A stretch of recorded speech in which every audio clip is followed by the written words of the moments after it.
G'day and welcome to another awesome. Well, I think they're all awesome, but I told you before, I'm biased. So, Mastery Vibes Peer Support Unleashed. We've got the fabulous Charlotte. We've got the awesome Janelle who's got the giggles. We've all had the giggles before we jumped on this call today, which is interesting because it's not the giggliest topic, but I don't know. Maybe there's something in the water. We're each in different places, and for those of you who haven't been on before and you're just starting, I'm Robyn, wherever you want to go with that. So we were having a little chat about what topic should we talk about, and I want to be truthful. We never work out what we're going to say. If you've listened to us, you may know that by now. I'm like this little loose cannon. But we had this little chat about nobody ever really chats about when we have what the world might see as conflicting emotions or thoughts about something. And when I was thinking about that topic, I was thinking about my brother, and those who know me know that my brother killed himself in 2020, and there was this sadness of I've lost my brother. And, you know, to this day in 2026, there are times I get excited about something and go, oh, I'm just going to call. Oh, no. But the piece that people may see as a conflict, and I don't necessarily, but is that I felt peaceful for him.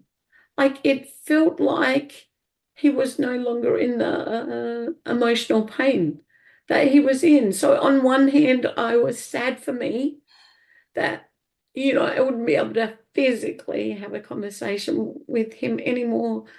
But there was this, oh, I feel at peace because he's at peace. I think that makes sense. I might throw to Janelle, and I was horrible and forgot to let you introduce yourself first before we started talking. So, you know, just kill me now, but tell us a little bit about you and then, get into the topic. And I'm so sorry. I'm self-centered today. Well, That's been but you know what, for all the listeners, Janelle spends a lot of time with Robyn and I. And so this is like a typical day where we're just having conversations with each other. Rob, so I think that's where you were coming from today. Because I mean, I talk to you, text you, email you many times, and it's like our conversation just keeps going, day in, yeah. day out. And I Okay. was just listening to two videos that you two had done together too. So yeah, we're pretty I'll close. let myself off the hook then, will Yes, I? please Okay. do. All right. Janelle, take us Absolutely. away. Well, first of all, I just want to say how honored I am to be a part of the podcast today. It's a bit of a dream, honestly, to be here with you and to be having, conversation about anything. But, this particular conversation is something that feels, I don't know, like really relevant in my world. And so I'm really glad that you decided that this was a worthy topic to be discussed in the podcast. Well, who tell us a little bit about yourself and tell us why you like this topic. Come on. Yeah, yeah, Don't hold sure, back on sure, people. sure. Don't hold back. Well, I don't want to dominate the space, but so I'm Janelle, and I live in Winnipeg, and it's a beautiful day here today. And I'm a peer supporter. I work as an individual peer supporter. I have my own private practice as a peer supporter. What's it Um, called? Do a plug. Come oh on. yeah, Heartsway Peer Support is the name of my company, and you can find me on all the socials, etc. I also work with Robyn and Charlotte in a sort of administrative capacity. I do a little bit of facilitating of groups and do some training, and I've learned so much from both of you. So it's kind of a bit of a full circle moment for me right now. So this topic, I think it's something that's kind of been percolating in my world for like coming on to 20 years, honestly. And as seems to be often that happens in my world, when I think about something and I start sort of meditating on something, opportunities for me to learn more about that thing just sort of come my way. Um, one time a friend of mine said, "Well, it's kind of like when you buy a blue car and then suddenly everyone on the road has a blue car." You know, maybe that's a confirmation bias, a type of bias or something like that. Yeah. But anyway, so this navigating conflicting emotions first came to me when my dad died. So interesting that we start out the conversation, Rob, with you talking about your brother. And prior to his death, it was a quick, downhill from diagnosis to him passing, and it was just like this horrible experience. And when he died, I felt this rush of relief. Hmm. And it shocked me. And I didn't really have a language for this yet. And I wouldn't have a language for this for probably another, I don't know, 5, 10 years even. And and I thought, what is this relief? Like, why? I'm sad. Yes, I'm mourning the loss of him, but I have this feeling of, you called it peace, and maybe a little bit of that. And it just seemed like, how can I feel so devastated, that he's gone, and also Hmm. such an intense amount of relief that he's gone, that he doesn't have to be in pain anymore. And honestly, that we don't have to watch him suffer. There was that piece for me as well. And of course, then in flows the guilt. I'm a good former Catholic, and that just falls right into place. I'm like, oh, how can I feel this way? And so, I sort of sat with that for a while, and it kind of, I don't know, caused friction, I think, in my world. And then the first time that there was a language around it for me was when I spoke to, I would say, like a therapist, a life coach that I see regularly and have for many, many, many years.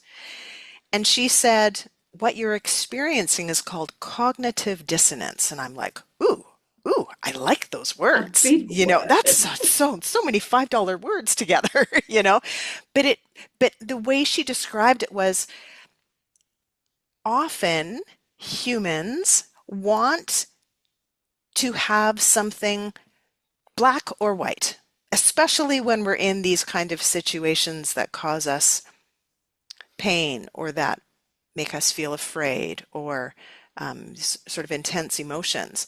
But then for us to feel two different ways, we can't figure it out in our heads. And I thought, wow, that's really cool. So I sat with that for like 5 years, that whole idea. Then enter me finding this person on Facebook, and she's a wonderful storyteller, and she started talking about this idea of both and, not either or, but both and. you can feel one way and another way. And I thought, oh, and two things can occur simultaneously. So they're both together. And how important it was for her in recognizing how valuable this idea of both and, how important it was for her to get more comfortable with living in both of those realms at the same time. And how so much of her own anxiety was caused by fighting against one feeling or the other. And feeling joy, or like in the case with my dad's passing, feeling relief despite the sadness. Yeah. Feeling sadness despite the relief, and having both of those experiences walking simultaneously with each other. I think one of the things that popped up when you were talking is, and I don't know why it popped up because I'm single, right? But sometimes you can completely love your partner, but you don't like them very much in that moment. And that to me is one of those, oh, I should be loving someone all the time. There's that I word, shouldn't. should, right? I know. Yeah. And I think it's that we make so much meaning of things and we love shaming ourselves and guilting ourselves. Like, and we're forever making meaning of, oh, because I had those two feelings, I must be an awful person. And Charlotte, I saw you lean forward. I'm like, you've got something around this. Look at your Well, face. yeah, because I'm trying to figure out the wording because I grew up in the States and I still have lots of friends in the States, and where I'm hearing women sharing with me is I love my husband and I'm so angry at his political side. And the pressure that some of them are having, like their friends are saying, you need to leave him because how can you be married to somebody who, and they're like, I love him and I don't love his beliefs or his values or his choice. And so it's a real problem for many women. Because I don't even know how to, I just listen and support, and I'm pretty blessed that I don't have that conflict in my house. Your husband is just, or seems like, I don't live with him, but he seems just like this chill dude. Just do. But I'm sure he has his moments. And, I was thinking when I was talking about that love and I don't like you at the moment, I'm sure there are times when you work with me where you're like, I love you, Rob, but God, I just Well, want to. and ditto. I think all relationships have those dynamics. Yeah. Oh, for sure. Yeah. 100%. Yeah. But it's fun, isn't it, to think like we don't always just let that be, and because we've been taught that, oh, if this occurs, we should. There's that word again, and we have the shoulds course. Should anyone want it? Ha ha ha. But we have this thing that often teaches us someone dies, we're sad, right? And I think mourning can look so many different ways for people.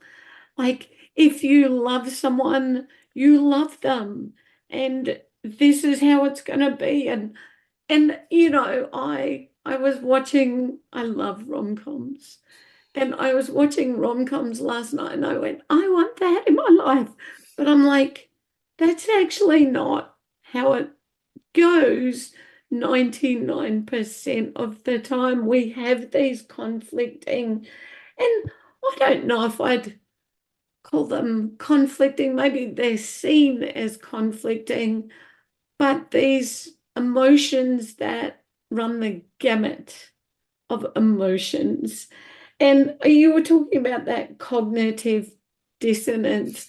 And like most people who know me know, when someone uses big terminology that someone's made up to describe something, I'm like, "Ugh, ugh." Just say how it is. And I love that it can be both and. Yeah. Um, Yeah, it's very and simple, right? It's a not, simplification of that. Yeah. yeah, and it doesn't have to be an either or, Yeah. that we can be in all of these spaces. And I think about when we talk to peer supporters and train them, we're telling them the same thing, that people can show up with a range of emotions, and can we just sit in that space? And I wonder why we don't often give ourselves that same permission of it's okay to have this gamut. And it might even be more than two, right? We might have this world of emotions over different stuff, but when are we gonna allow ourselves to be in that space? Or when, in families, I know, oh, I'm gonna say my family has some interesting stuff because my mum's got her own way, and I deal with her in the way that I think works, letting her talk and stuff. And sometimes my brother's like, but you should do this and that, and you shouldn't feel that. And I'm like, well, why? Why can't we just be in spaces that support people to be in that gamut? And if my brother's listening, I'm not having a go at you. It's just how it is. Your other So brother, Robyn. I was just I'm, saying your other brother, not that you're having a oh yeah, conversation. yeah, the one that's still alive. Well, maybe the other one's talking to me, but someone would call that psychosis. Oh, just being funny. Um, but like, wouldn't it be great if we had a world that said it's okay to be how you are in each moment, and we're not going to judge you for that? Oh, maybe that would be the way we stop wars. I don't know. Being human, getting our human back on. I was thinking, Janelle, when you came to the hearing that woman on Facebook, the both and the and. So when it shows up for you now, those conflicting emotions or thoughts, how do you handle it differently Mm, going forward? yeah. Um, well, I think it depends on sort of what precedes the thought process, you know. If I'm if I'm if I get really excited or anxious or mad or frustrated about something, um, or sad about something, um, it it sometimes takes a while for me to be able to get to the place where I can be like, oh yeah, right. There's this additional way that I can think about this, and it's funny because and I'll get to answering your question, Charlotte, but when you asked that question, what it made me think about was, my gratitude journal, which I've kept for years and years and years. I write, three things at the end of the day that I'm grateful for, and it's full of statements like, I am grateful for da da da, although da da da da da, I'm still grateful for that thing, and I think what that's taught me is that, what's the cliche, without the rain we can't enjoy the sunshine, that kind of thing. And I feel like if everything is just tickety-boo perfect the way it is, I'm not going to appreciate that beauty. I'm not going to truly be grateful for that thing unless it's almost in contrast with Mhm. something that is hard. Um, Diamonds are polished with friction, and I feel like that's kind of a piece of it too. Now, so to answer your question, there I am in a scary situation, or I'm feeling anxious, and when I allow myself to sort of like take a pause, take a breath, or whatever sort of techniques I have in that moment to kind of come back into myself, I'll be like, what is this teaching me? Like what's the purpose of this particular struggle? What can I learn from this? And and I have to be careful with myself and with other people when I use that kind of language, because I don't want it to sound like I'm gaslighting myself or them. I don't want to Yeah. be well, think of it this way, like I would never use that kind of language, but energetically, it's kind of there. Um, so, Rob, I really appreciate what you say about, can we just sit with people and be in their experience wherever they are at? And I try my hardest, and see, I used it there. And I also am conscious about the fact that, for me at least, I know that every struggle that I have, there is something that I benefit from. It may not show up for hours, days, years down the road. But I'm like, oh, if that hadn't happened, this wouldn't have happened. It's finding that meaning and purpose Yeah, in what's happened, which is, one of those definitions that we use when we talk about recovery wellness, like that piece.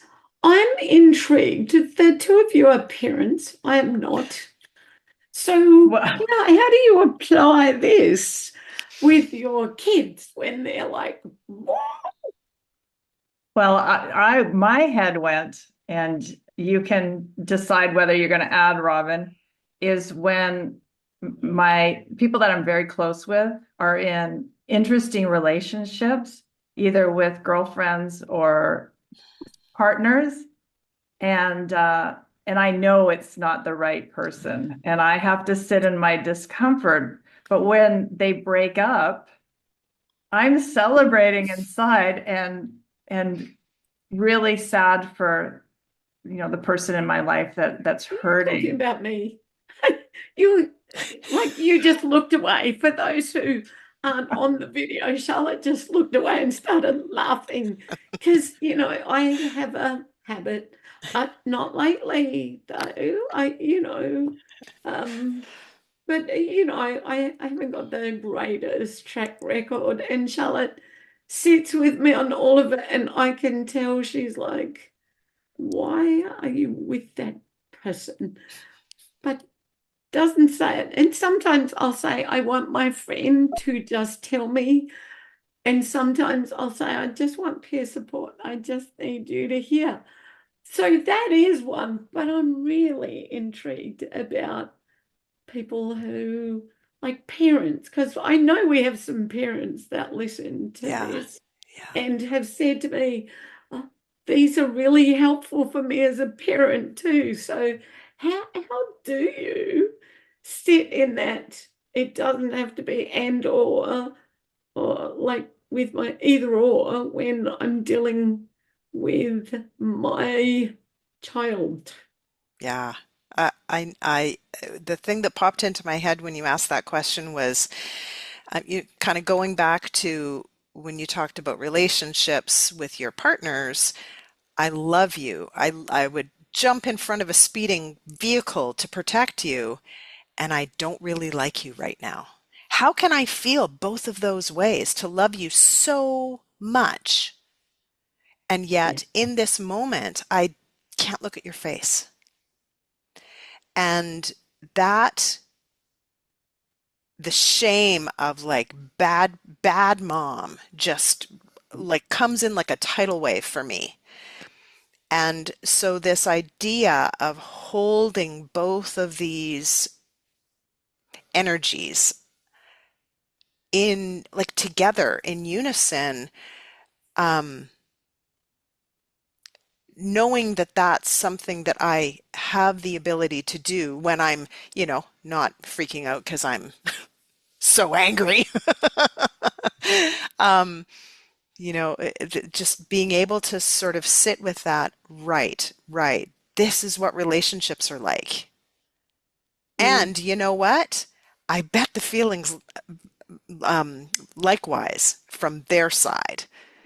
You know, they may not I may even have felt love that me way right now. sometimes with my mum. Right. I mean, we're, all three of us are daughters, so Mhm. we've, and that's another interesting thing. And I'd like to sort of connect the dots on this one, but that's kind of an interesting thing too about being both a daughter and a mother. Seeing, yeah, right? Like being able to recognize that I've also been that person that has caused anger in my mother. So just sort of recognizing that, oh, okay, right, we're all just human, being human all over the place. You know what?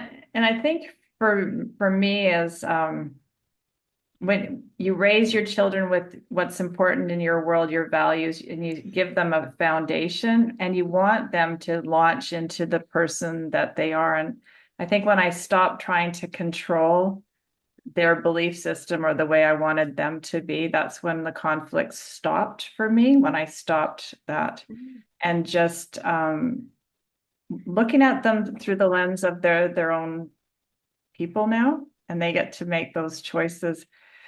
And I'm fortunate that my girls let me into their world a lot more than I ever let my mom into my world. We didn't have cell phones when we were in our 20s. So I called Sundays and I'd give them a little, 15-minute update on this much of my life. And the I one can thing relate. that cell phones has given us is more connection.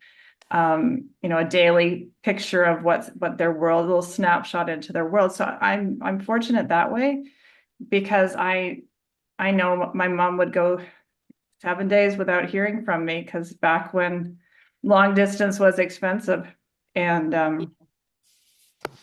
could have communicated a bit more back then. But it was a different world. And I'm not Yeah. making excuses, but I mean, that was the world we grew up in.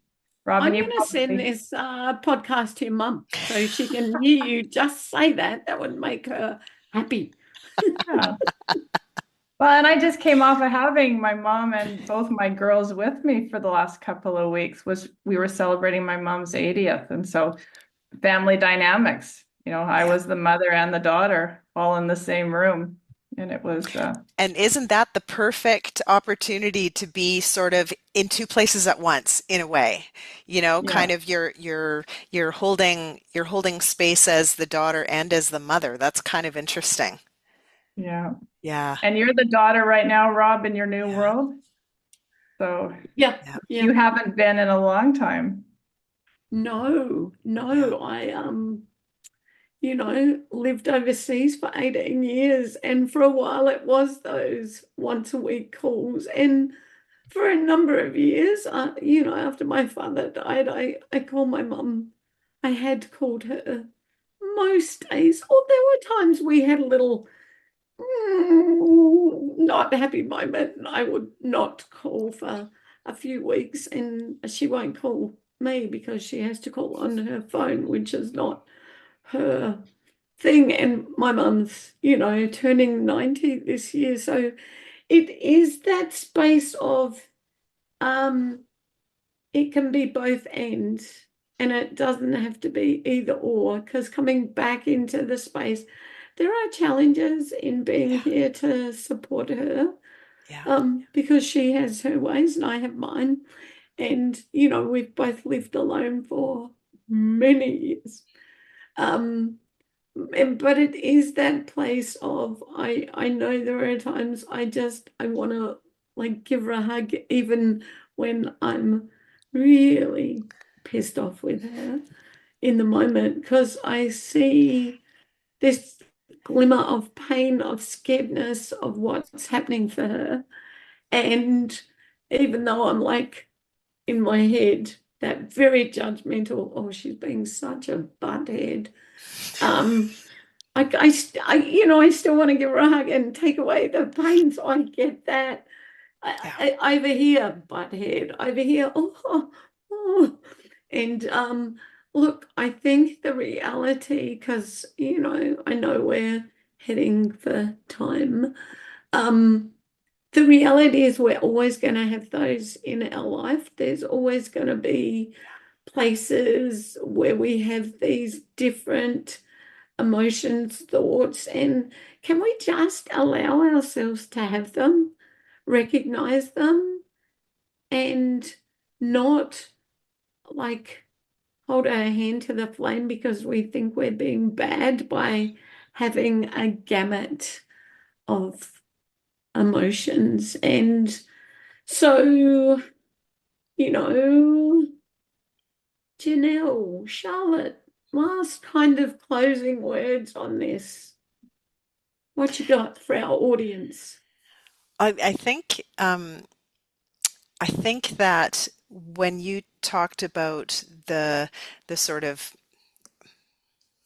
contrasting emotions that come up with you hanging out with your mom, I can really relate to that. And I think probably most people can relate to that experience, whether it's with our parents or our kids or our friends or, you know, that idea that I enjoy being with that person. I feel that I really want to be with that person. I want to spend valuable time with them. I want to make the time with them valuable. And it's really exhausting. I know that I'll need like 4 days to recover from that experience, you know? And I guess for me, sort of at the end of the day, it like you both know that I'm a really visual person and I often see like a scale, you know? Mm. And for me, it's like when wanting to be with them is heavier than the effort it takes to be with them, then it's worth it. Yeah. If it's more effortful than it's worth, then I don't know. It's Yeah. those are maybe some tough decisions to make, but But just being with it, yeah, right? yeah, yeah, holding Charlotte, both of those things. yeah. I always enjoy these podcasts with you, Robyn, and we're with our guests and Janelle, you know how much I like spending time with you. I'm walking away thinking of people that I haven't thought of in a while. You know, so that's kind of where I'm holding some really lovely relationships with family and friends who are no longer on this planet. And so I'm happy that we had this conversation and I'm remembering some sad times. And no, this was a good conversation. So thank you, Janelle. Oh, you bet. My pleasure. Thanks for inviting me. And I want to remind us that when we talk about peer support, I know we do a lot of work in the mental health substance use area, but we just had peer support in this conversation. We're all daughters. You two are mothers. Like, Janelle, our mums are going through some similar Yeah. difficulties. We've talked about losing loved ones. So peer And we're all support, friends of people, yeah, Yeah. you know? yeah. So, I want us to think about when we think about peer support, we're not just talking about that formal space. There's so many places that people are peers to each other. And so, that's why we go all over the place with some of these podcasts, because, peer support is a naturally occurring phenomenon that's been occurring since people first set foot anywhere. And I just want us not to forget that, not to forget the simple, informal two people hanging out who've had a similar experience through to people who have dealt with, significant mental health, substance use, addictions, whatever, who are supporting each other. So that was enough of a sermon today, but it's okay. Last name's Priest. I can do that. And thanks for listening. We will sign off and catch you next time. Thanks.